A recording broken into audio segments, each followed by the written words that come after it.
Sahabat SC dimanapun Anda berada, biar obrolan kita semakin asyik, semakin nyantai. Gimana? Mas Salim ngerokok nggak? Ngerokok? Buat sahabat SC, kayaknya ngerokok boleh ya? Boleh ya? Boleh nggak? Boleh dong. Boleh dong. Ini ngerokok dulu maksudnya biar nggak biar makin asik lah. Kata ini mah biar kan kalau rokok itu kan kalau kopi itu lawannya rokok, apa kebalik? Kalau rokok lawannya kopi gitu. Nah, sama aja sih. Ya udah ngopi aja dulu dong. Ngopi lur. Ngopi ya. Ngopi.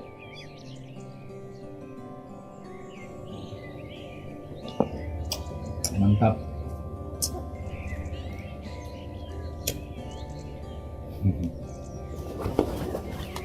Ya, makasih.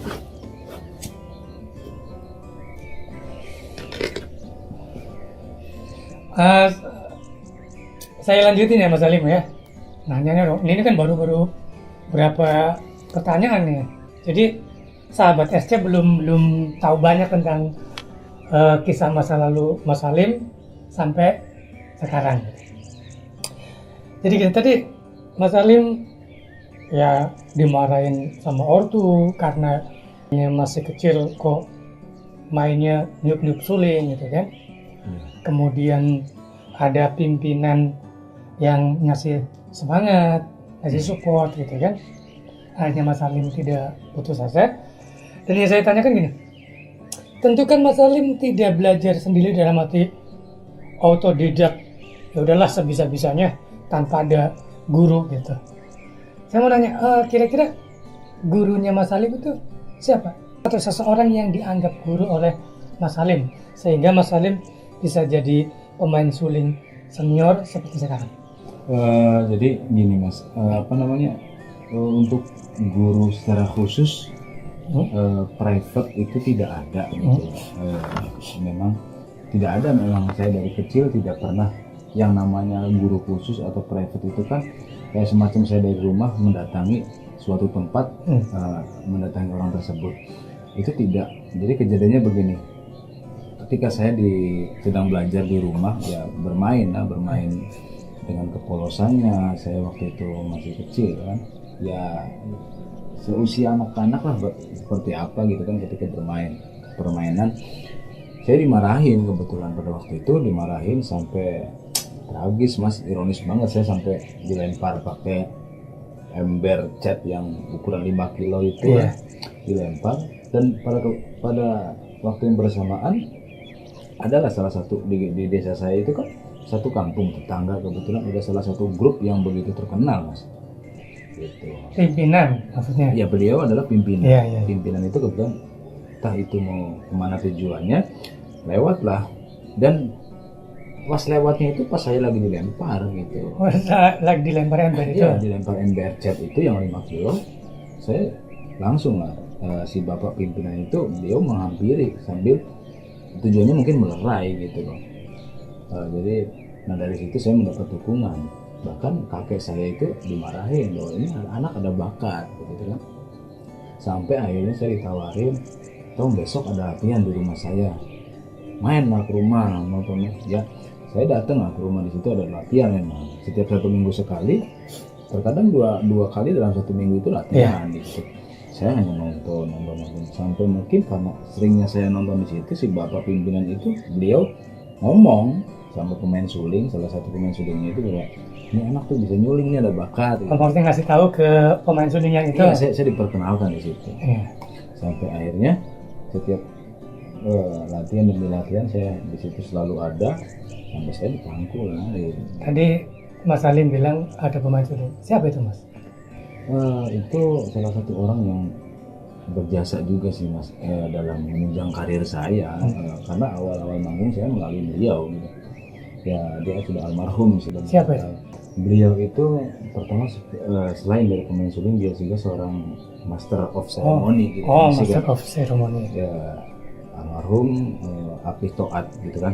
Apih Toat gitu. Mungkin kita sudah tidak asing lagi di telinga kita. Apih Toat, buat keluarganya Apih Toat, semoga selalu diberikan kesabaran, ketabahan, dan juga buat almarhum semoga di sana diberikan tempat yang layak di sisi Allah Subhanahu wa Ta'ala. Ya, lanjut. Nah, jadi beliau itu almarhum sampai saya pernah ditarik, gendong ya saya itu, bukan digendong, artinya ditempatkan di bahagia di pangku gitu kan. Sampai di tengah-tengah itu saya dikasih masukan, Tong Senyoling nanti belajar ya sama Api gitu kan. Di sini saya dikasih saran, ini lagu ini pakai suling ini, lagu ini pakai suling ini, sampai saya dibikinkan catatan gitu. Dulu kan lagi marak-maraknya musim kan, lagu Roma Irama gitu kan, lagu Roma, lagu Elvi, lagu Rita Sugiarto, lagu dangdut-dangdut lainnya lah, saya dibikinkan lagu Roma Irama, lagu ini sulingnya pakai suling ini. Jadi akhirnya itulah buat referensi, buat referensi dalam proses belajar saya waktu itu. Ya itu sih Mas gitu. Nah, setelah ketemu almarhum Api Toat pada waktu itu, ya, apa yang Mas Halim kagumi waktu di acara latihan itu? Apa ya, banyak sih Mas yang dikagumi dari beliau, itu banyak, dari almarhum itu banyak. Dan dia kan suaranya bagus, nyanyi kan. Bahkan dulu sampai dia tuh pernah mendapat julukan dari semua, kebanyakan seniman itu menjuluki beliau itu sebagai Emiset. Emisetnya Cirebon itu beliau gitu. Almarhum Api Toat. Iya, karena saya sempat melihat beliau pentas itu pernah karena gondrong, ya garang banget gitu. Ya itulah. Nah, setelah kenal Api Toat di acara latihan itu, kemudian artinya kan pertemuannya tentu nggak sekali, berkali-kali kan. Kemudian mungkin setelah dikasih tahu bahwa suling itu begini, kan ilmu Mas Halim juga nambah gitu. Selain sama Api Toat, Mas Halim pernah misalnya latihan dengan siapa lagi? Pada waktu itu sementara itu belum sempat bergabung dengan grup-grup lain, hanya grup yang Api Toat latihan aja itu di situ gitu. Nah, setelah ketemu Api Toat, kemudian Mas Halim sudah tahu teknik atau caranya bermain suling, kemudian ilmunya juga makin nambah. Pertanyaan saya, setelah lama kemudian, umur berapa dan kelas berapa Mas Halim itu kali pertama manggung dan di mana? Di akhir kelas 6 SD Mas, mau SMP, mau naik ke 1 SMP gitu kan. Jadi disitulah mau belajar sampai saya ditawarin awalnya, Tong ya, manggilnya Tong, nanti mau enggak kalau misalkan suruh manggung gitu kan. Ya saya cuma nggak bisa jawab apa-apa, ngomong lah, takut gitu kan. Cuman enggak usah takut, tinggal nanti ditemenin sama Api gitu kan. Tapi pada kenyataannya pada prosesnya lah gitu, si Api itu sama temennya mungkin dari aparat desa datang ke rumah meminta saya untuk manggung di acaranya gitu. Waktu Api dan perangkat desa itu datang ke rumah Mas Halim untuk ngajak manggung, itu sudah berapa lagu yang Mas Halim kuasai waktu itu? Yang saya ingat pada waktu itu di kertas yang catatan Api yang diberikan sama saya itu cuma 15 lagu pada waktu itu. 15 lagu? Iya, 15 lagu kan itu hanya patokan aja. Dan di situ ada keterangannya, saya ingat instrumen lagu ini, lagu umum, lagu ini, lagu cowok, lagu ini. Dan saya nggak tahu ketika saya praktek manggung di situ lagunya beda semua kan. Hanya satu yang saya, karena lagunya mungkin ya agak-agak mudah dan gampang saya hafal, itu lagu Bang Haji Roma Irama pada waktu itu. Di acara apa itu? Di acara Hari Ulang Tahun Kemerdekaan. Oh, 17-an. 17-an. Ya. Jadi dengan modal hafal 15 lagu, Mas Halim udah nggak ragu-ragu lagi, artinya begitu diajak mau, apa sempat menolak dulu? Sempet bengong sih, sempet longok lah gitu. Maksudnya mikir ini aku bisa enggak gitu? Iya, bisanya, tapi udah kata Bapak Toatnya suruh berangkat gitu. Oh, ada support gitu. Dan kebetulan pada waktu itu si Api itu nelfon sama ketua panitia itu. Iya. Cuman pakainya HP yang gede itu kan, pakai brick kan gitu. Ya itulah.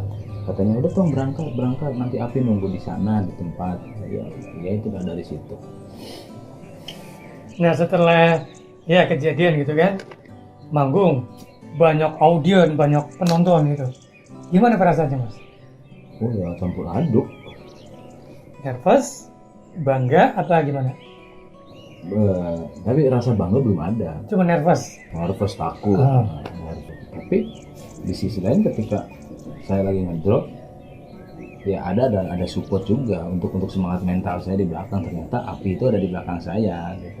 Gini Mas, kan Mas Salim itu kan kali pertama manggung nih di atas sama Api, artinya dengan musisi yang lain belum kenal, bahkan belum pernah latihan atau ngeprung bareng. Belum. Gimana itu Mas? Ketika pementasan pra pementasan itu saya ditanya mau lagu apa gitu. Saya kan nawarin ditawarin. Lagu apa nih maksudnya gitu kan. Ternyata bahasa sekarang itu instrumen. Instrumen. Pembukaan opening itu maksudnya lagu apa-apanya. Saya waktu itu karena belum kenal dia kan orang udah lebih. Terus waktu itu lagu apa Mas? Yang saya pilih lagu Takwa karena saya yang hafal lagu Takwa. Jadi saya memilih lagu Takwa. Dari 15 lagu modal Mas Salim itu salah satunya instrumen Takwa. Iya itu. Ya itu satu-satunya lagu yang saya kuasai di instrumen ya itu. Ya. Tapi waktu itu maksudnya ada hal-hal misalnya kayak fales atau memang lancar waktu instrumen Takwa itu? Saya nggak kepikiran itu, karena ya saya masih polos, masih apa. Yang penting asal niup gitu. Dan respon dari musisi yang lainnya gimana?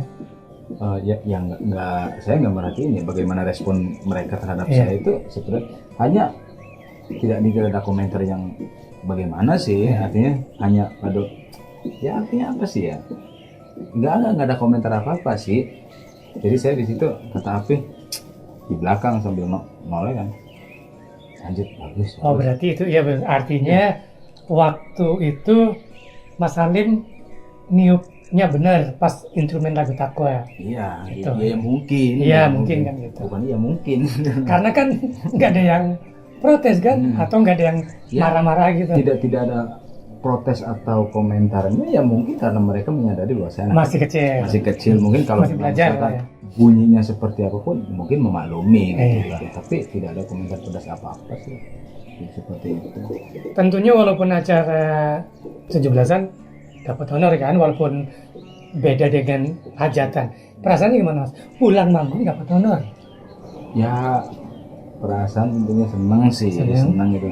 Saya dikasih amplop, padahal isinya nggak seberapa sih pada waktu itu ya. Cuman senang aja saya dikasih duit gitu loh. Apa sih? Jadi selama ini saya setiap pengen jajan, minta sama orang tua, tapi saya dikasih uang waktu itu berapa? 60.000 apa berapa ya waktu itu?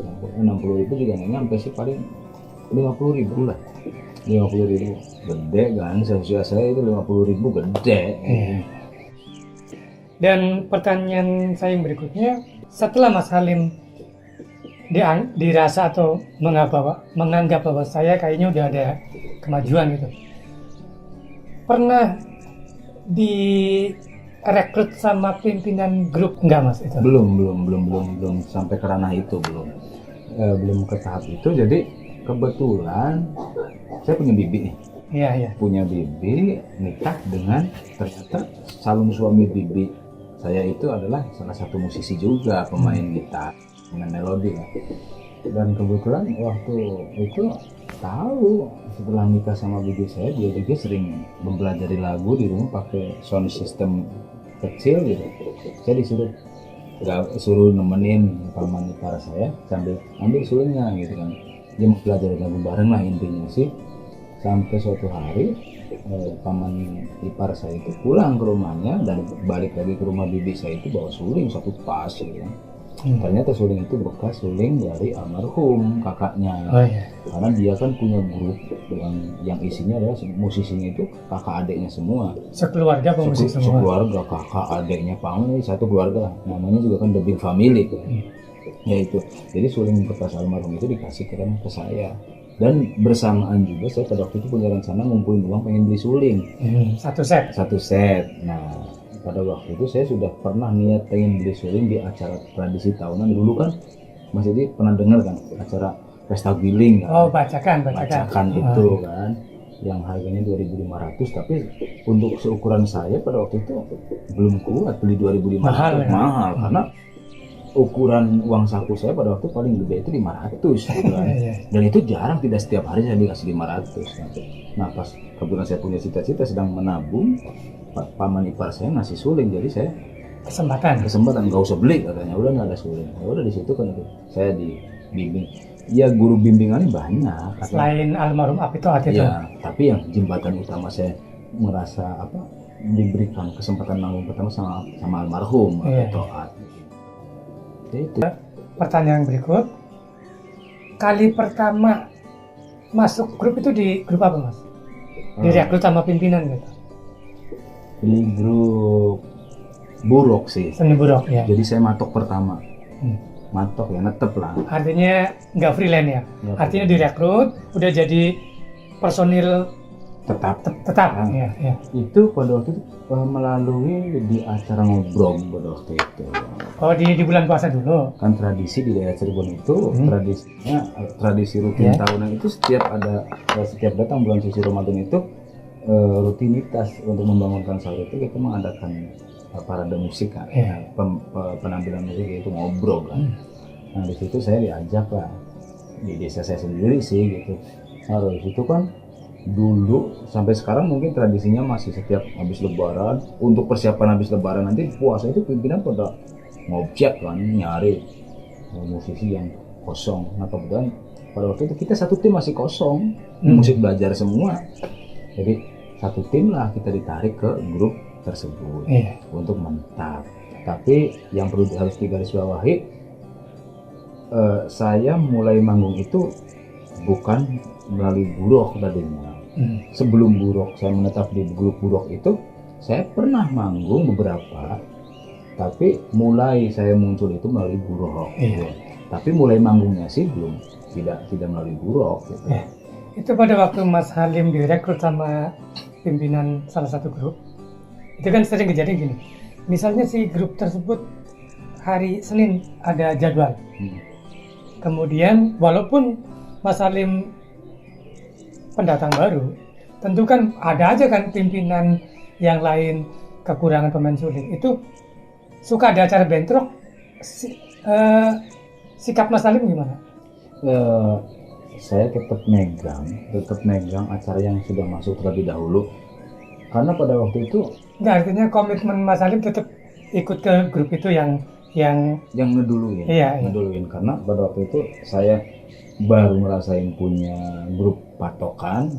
Jadi saya nggak ngecewakan pada waktu itu. Jadi artinya boleh manggung kalau grup patokannya Mas Halim itu kosong. Iya. Seperti itu. Ya, tidak jauh, kurang lebihnya seperti itu. Berapa tahun di grup itu Mas? Ada 6 tahun. 6 tahun. Ini cukup lama juga ya. 6 tahun saya freelance, keluar ditariklah grup salah satu di Sindang Laut. Saya pernah ditarik, terus keluar lagi, ada yang narik lagi gitu. Sampai ya seperti itulah berjalannya. Sampai sekarang alhamdulillah saya lebih memutuskan untuk freelance. Enakan jadi pemain tetap apa enakan freelance? Jelas kalau secara enak freelance sih. Enak freelance. Jadi ruang geraknya. Enaknya gimana Mas kalau freelance? Enaknya kita tidak terikat dengan peraturan tetapnya gitu loh.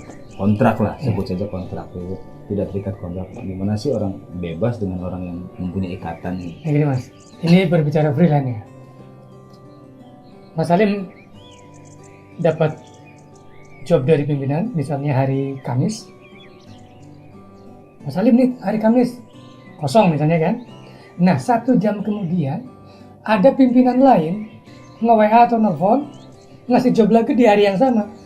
Gimana Mas? Ya tetap sih komitmen saya berpatokan sama yang lebih dulu ngasih gitu. Oh ya. Nah misalnya gini, tadi tetap berpatokan pada yang pertama ngasih Lebih job. dulu gitu. Misalnya yang ngasih job pertamanya itu pimpinan A, sebut saja siangnya saja Mas. 1 jam kemudian di WA atau di telepon oleh pimpinan B ngasih job SM. Gimana Mas itu Mas? Gimana itu? Ya, tapi saya kan lebih mengutamakan yang saya sebut tadi, yang lebih dulu lah ya gitu, ngasih job sama saya.